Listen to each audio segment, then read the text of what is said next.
Praise the lord, హల్లెలూయా. దేవునికి స్తోత్రం. ప్రభు పరిశుద్ధ నామానికి మహిమ కలుగును గాక. క్రీస్తునందు ప్రియులారా, దేవుడు తన మహాకృపను బట్టి మరొక నూతన దినం, వారాంతపు దినమున వేక్కునే రీతిగా ప్రభు పాద సముఖంలో ఉండడం కృపనిచ్చారు. అందును బట్టి ఆయన ఉన్నతమైన నామమునకు మహిమ కలుగును గాక. క్రీస్తునందు ప్రియులైన దావసనులు, స్నేహితులు, విశ్వాసులు, సహోదరి సహోదరులు, ఈ కార్యక్రమాన్ని వీక్షిస్తున్న ఆత్మీయులందరికీ యేసుక్రీస్తు వారి ఉన్నతమైన నామంలో ఉదయకాలపు శుభములు మరియు వందనాలు తెలియజేస్తాను. మీరు అంత బాగున్నారు కదండి, చాలా సంతోషం. దేవుడు మిమ్మల్ని మీ కుటుంబాలను దీవించును కాక.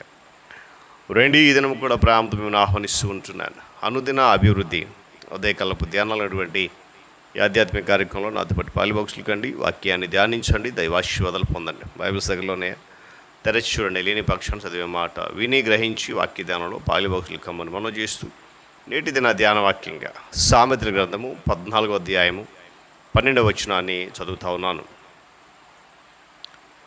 ఒకని ఎదుట సరైనదిగా కనబడు మార్గము కలదు, అయితే తుదకు అది మరణమునకు త్రోవ తీయును. దేవుడు తన పరిశుద్ధ లేఖన మాట మన కొరకు దీవించబడును గాక. తలలోంచి కన్ను మూసుకుందాం. ప్రార్థన. మహోన్నతుడ, ప్రేమ కలిగిన మా తండ్రి, స్తోత్రాలు. తిరిగి మరొక నూతన ఉదయకాల సమయంలో నీ సన్నిధి కాపుదల్లా మాతో ఉంచినందుకు వందనాలు. ఈ ఆధ్యాత్మిక కార్యక్రమం ద్వారా అనేక మంది నీ బిడ్డలు బలపరుచున్నందుకు స్తోత్రాలు చెల్లిస్తూ ఈ వారాంతపు దినమున నీ కృపచాట నడిపించి బలపరచుమని క్రీస్తు నామం పెట్టి అడిగి వేడుకుంటున్నాను మా తండ్రి, ఆమేన్. మంచిది బిళ్ళరా, చదవనటువంటి ఈ వాక్య భాగం జ్ఞానైన సులమను ఒక వ్యక్తి యొక్క మనస్తత్వం, ఒక వ్యక్తి యొక్క ఆలోచన, ఒక వ్యక్తి యొక్క స్వతంత్రత ఎలా ఉంటుంది అనేది జ్ఞాపకం చేస్తున్నాడు. సర్వసాధారణంగా మానవుడు ప్రతి ఒక్కరు కూడా, మానవుడు అనబడే ప్రతి ఒక్కరు కూడా తన చిత్త ప్రకారమే జీవించడం అనేది స్వాతంత్ర్యం అనుకుంటూ ఉంటారు. కానీ జ్ఞానం చెబుతున్న మాట ఇప్పుడు మనం చదువుకున్నాం, సరైనదే అనిపిస్తుంది మనకు కనబడే మార్గం, కానీ చివరికి అది తీసుకెళ్లే మార్గమే కదా. అందువల్ల మనం చేయాల్సిన పని ఏంటంటే, వాక్యం చెప్తున్న మాట, నీ స్వబుద్ధిని ఆధారం చేసుకొనక నీ ప్రవర్తన అంతటి యందు ఆయన అధికారం ఒప్పుకో. అప్పుడు ఆయన నీ త్రోవలను సరళం చేస్తాడు. పిల్లలు, కొన్నిసార్లు మనం అనుకున్న దానికంటే తరచుగా మన ప్రార్థనల్లో మన సొంత ప్రణాళికలను దేవుని యొక్క ఆమోదాన్ని వెతుకుతూ ఉంటాం. ఆలోచన మందే, ప్రణాళిక మందే, కానీ ఆ ఆలోచన ప్రణాళికకు దేవుని ఆమోదం కొరకు వెతుకుతూ ఉంటాం. మనం ఒకసారి మన ప్రణాళికలు, కోరికలు దేవునికి విన్నవిస్తే అవి యథావిధిగా నెరవేరుస్తాడులే, ఎందుకు నెరవేర్చు అనుకుంటూ ఉంటాం. ఆ తర్వాత యథావిధిగా మన కార్యక్రమాలు డాంబికంగా ప్రారంభించుకుంటాం. దేవుడు లేడు, ప్రక్కన పెట్టేస్తాం. ఇంకా ఇలాంటి ఉద్దేశాలు కలిగి ఉన్నటువంటి జీవిత పద్ధతులను బట్టి బైబిల్ బహు బలంగా ఖండిస్తుంది. ఏంటో తెలుసా?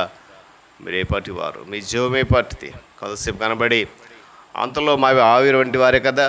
కాబట్టి ప్రభుచితమైతే బ్రతికుండగానే ఇది చేస్తాం, అది చెప్పుకోండి. దేవుని భయముతో మనం ఈ విధంగా మాట్లాడాల్సిన అవసరత చాలా ఉంది. మనకు వచ్చిన స్వాతంత్ర్యం దేని కొరకు అని అంటే, క్రీస్తును ప్రకటించడానికి. గలతీ పత్రికలు అంటాడు, ఈ స్వాతంత్ర్యం నిలిచి స్థిరంగా ఉండండి, మరలా దాస్యమైన కాడికి వెళ్ళొద్దు అంటాడు. వీళ్ళని గమనించండి, కొన్నిసార్లు మనము మన కళలతో, ఊహాగానాలతో నిండిపోయి వాటిని మన యొక్క అంతరంగంలో విగ్రహాలుగా చేసుకుంటూ ఉంటాం. ఒకవేళ అవి దక్కకపోతే, లేక అవి పొందకపోతే, వాటికి దొరకకపోతే దానిని బట్టి మన జీవితం అంతా కూడా వ్యర్థమైపోయిందని చెప్పి భావిస్తూ ఉంటాం. కానీ మనం ఇక్కడ దేవుడు కేవలం అనుమతించినవి మాత్రమే పొందుతున్నాం, కానీ ఆయన సంపూర్ణ చిత్తాన్ని పోగొట్టుకుంటున్నాం అనేటువంటి విషయాన్ని గ్రహించవలసిన అవసరత ఉంది. పిల్లల, మన సొంత మార్గంలో వెళ్ళి దాన్ని పర్యావాసన అనుభవించినట్లు దేవుడు బిలామును వదిలిపెట్టినట్లు మనల్ని కూడా అనుమతిస్తాడు.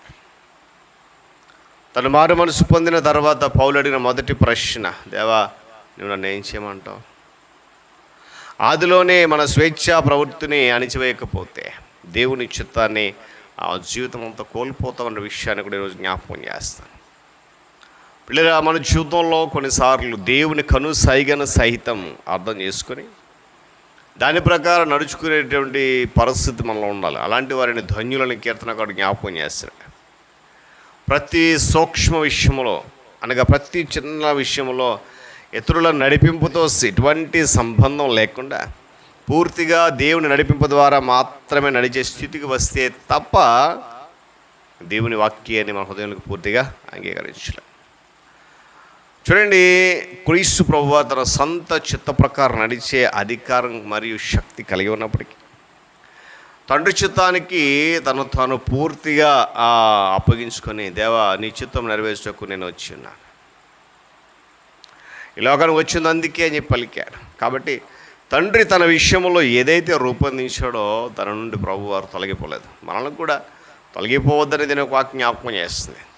అందుకే ప్రభు మరొకసారి యోహాను సువార్తలో అంటే, నన్ను పంపిన వాని చిత్త ప్రకారం చేస్తాను కానీ నా ఇష్ట ప్రకారం చేయను. నాకు స్వేచ్ఛ ఉంది, స్వాతంత్ర్యం ఉంది, కానీ దాన్ని నా సొంత స్వలాభంగా ఉపయోగించు. కనుక ఉదయకాల సమయంలో ఒకవేళ మనము స్వేచ్ఛ ఉంది అనుకుంటున్నామేమో, ఒకవేళ ఆ స్వేచ్ఛ ఎలాంటిది, ఆ స్వేచ్ఛ ఎటు దారి తీస్తుంది? వాక్యం చదివాం, మన ఎదుట ఒక మార్గం ఉంది, అది సరైంది అనుకుంటాం, కానీ చివరికి అది తీసుకెళ్ళేటువంటి ఆ మార్గం, ఆ త్రోవ ఎంత భయంకరమైనది వాక్యం జ్ఞాపకం. కనుక ఉదయకాల సమయంలో స్వతంత్రురాలు అనుకునే ప్రతి ఒక్కరు కూడా ఆలోచించిన మాట ఏంటంటే, నా స్వతంత్రత నన్ను ఎలా తీసుకెళ్తుంది, నాశనానిక జీవానిక? ఒకసారి ఆలోచించుకుంటే తప్పకుండా మన స్వతంత్రత విషయంలో ఒక మంచి ఉద్దేశం అనేది మనకి కలుగుతుంది. దేవుడి మాటలు మనకు దీవించును కాక. తాళుంచుకొని మూసుకుని ప్రార్థన చేసుకుందాం. ప్రేమ కలిగిన మా తండ్రి, మహాగణుడవు, మహోన్నతుడవు, నీకు స్తోత్రాలు. ఆధ్యాత్మిక కార్యక్రమం ఎంతోమంది బిడ్డలు పాలిభాగస్లు అవుతూ వారు నాయన ఆత్మీయ బలపడుతున్నారని విశ్వసిస్తున్నాను. అట్టి స్థితి మీరు ఇచ్చారు నాకు. నా మాటలు కాదివి, నీ మాటలే ప్రకటించి శక్తినిచ్చు. ఆ మాటలు వారిని ఉజ్జీవింపజేస్తున్న విధానం కొరకు స్తుతులు చెల్లిస్తూ ఈ చిత్తానుసారం నడిపించి బలపరుచు, ధరపరచు. మీరే మహిమ ఘనత ప్రభావాలు పొందండి. క్రీస్తు నామమున అడుగుతున్నాను తండ్రి, ఆమేన్.